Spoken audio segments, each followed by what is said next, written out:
ہر قوم کوئی نہ کوئی تہوار مناتی ہے، چونکہ معاشرہ انفرادی سطح پر بھی راضی رہنا چاہتا ہے اور اجتماعی ماحول بھی فراہم کرنا چاہتا ہے۔ قومیں بڑے بڑے تہوار مناتی ہیں، میلوں کا بندوبست کرتی ہیں، دن منائے جاتے ہیں۔ اسلام کے اندر بھی دن منائے جاتے ہیں، اور بڑی قریب ایک دن آنے والا ہے جسے عید الفطر کہا جاتا ہے۔ لیکن اسلام کے تہوار باقی قوموں کو یہ بتاتے ہیں کہ تہوار منائے کس طرح جاتے ہیں۔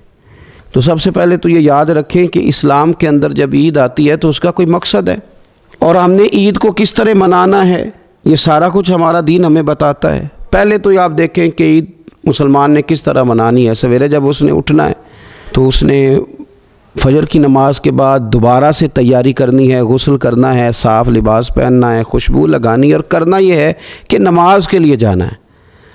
اس کے عید کا آغاز، اس کے اس خوبصورت تہوار کا آغاز اللہ تبارک و تعالیٰ کی عبادت سے ہو رہا ہے، اور عید منا کب رہا ہے؟ رمضان کے 30 روزے پورے کرنے کے بعد، یا 29 کا چاند دیکھنے کے بعد۔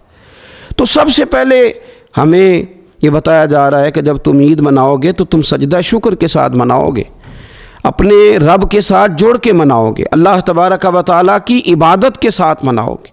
تو اس میں کوئی شور و غوغا نہیں، کوئی ریلیاں نہیں، کوئی جلوس نہیں، کوئی پٹاخے نہیں، کوئی گانا باجا نہیں۔ اللہ کی عبادت کے ساتھ بتایا جائے گا کہ تمہارا جو تہوار ہے وہ تہذیب کا، شائستگی کا، خوبصورتی کا، نظم و نسق کا ایک بہترین ذریعہ۔ تم بڑے راضی جب ہوگے تو پھر بھی تم اپنا ساری جھکاؤ گے رب کی بارگاہ میں، پھر بھی تم یہی کہو گے سبحان ربی العظیم، پھر بھی تم یہی کہو گے سبحان ربی الاعلیٰ، پھر بھی تم اس کی بارگاہ میں جبین نیاز جھکاؤ گے۔ پہلی بات۔ دوسری بات، ہمیں پیغام میں عید یہ ہے کہ یہ جو تمہارے پاس عید کا دن آیا ہے یہ اجتماعیت کا دن ہے۔ آپ جب صف میں کھڑے ہوں گے نماز عید کے لیے تو کیا امیروں کی صفیں علیحدہ ہوں گی؟ غریبوں کی الگ ہوں گی؟ کیا پڑھے لکھوں کی الگ ہوں گی اور ان پڑھ لوگوں کی الگ ہوں گی؟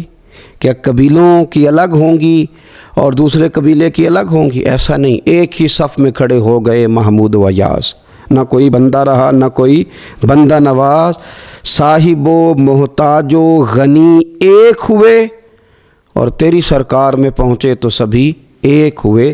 اجتماعیت کا اظہار ہے، اجتماعیت کا۔ عید کا پیغام اجتماعیت کا اظہار۔ اور پھر نماز عید ختم ہوئی تو سب نے ایک دوسرے کو گلے لگایا، غریب نے امیر کو، امیر نے غریب کو، پہلے ایک صف میں نماز پڑھی پھر گلے لگایا، چھوٹے نے بڑے کو، بڑے نے چھوٹے کو، سب ایک دوسرے کے ساتھ محبت کا رشتہ قائم رکھنے لگے۔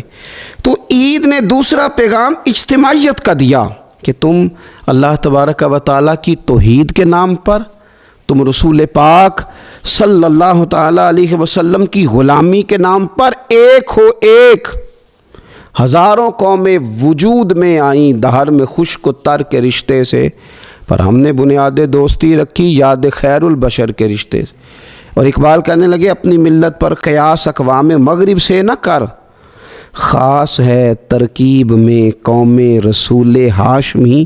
یہ جو نماز پڑھ رہے ہیں اور بعد میں گلے مل رہے ہیں، ان کا ایک ہی تعارف ہے کہ یہ رسول ہاشمی کی قوم ہے۔ یہ تعارف اجتماعیت کا درس، پیار کا درس، مساوات کا درس، چھوٹے بڑے کے فرق کو ختم کرنے کا درس، امیر غریب کی تفریق مٹانے کا درس، اس کا نام عید ہے۔